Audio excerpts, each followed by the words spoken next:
Once upon a time, there lived a wise man. He was the head of the local administration of a small village. Everyone respected him and his views and opinions were well regarded. Many people came to him seeking for advice.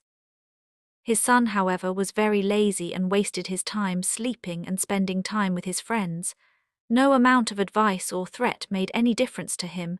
He wouldn't change at all. The years passed, and with time faded the youth of the wise man. As he grew older, he began to worry about his son's future.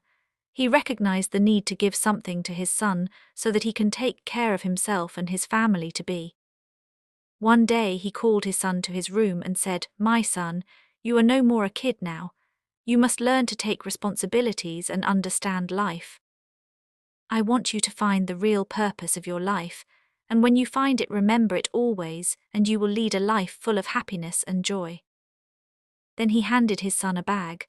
When the son opened the bag, he was surprised to see 4 pairs of clothes, one for each season. There also were some raw food, grains, lentils, little money, and a map. His father continued, "I want you to go find a treasure.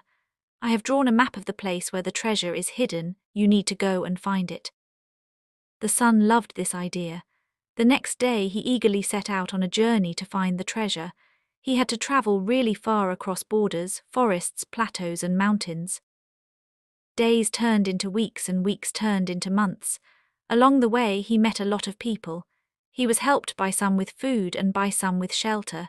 He also came across robbers who tried to rob him. Slowly the season changed, and so did the landscapes along with it.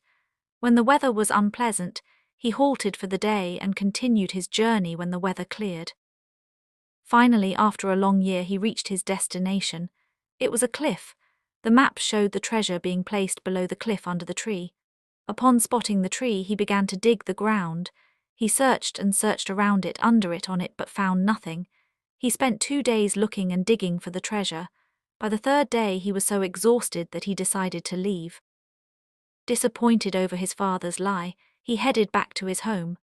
On his way back, he experienced the same changing landscapes and seasons. This time, however, he halted to enjoy the blooming flowers in spring and the dancing birds in monsoon.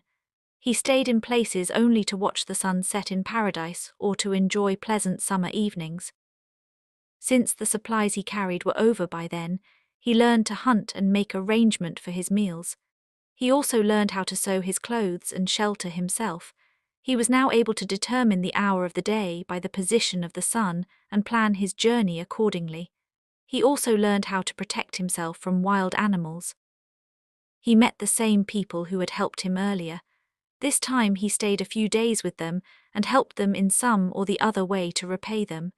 He realized how nice they were to an ordinary passerby who had nothing to offer to them in return. When he reached home, he realized it had been 2 years since he left the place. He walked straight into his father's room. "Father," he said. The father immediately jumped to his feet and hugged his son. "So how was your journey, my son? Did you find the treasure?" he asked.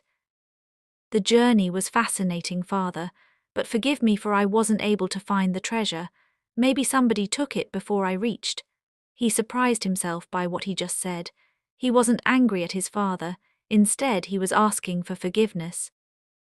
"There was any treasure in the very first place, my son," father answered, smiling. "But why did you send me to find it then?" he asked.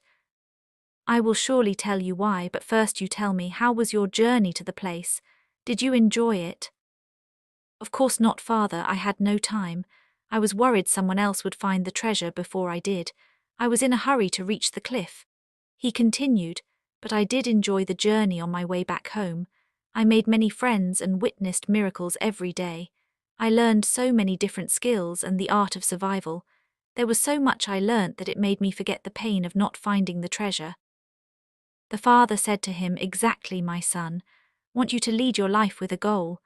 But if you remain too focused on the goal, then you will miss out the real treasures of life. The truth is, life has no goal at all, other than to just experience it and grow with it every single day."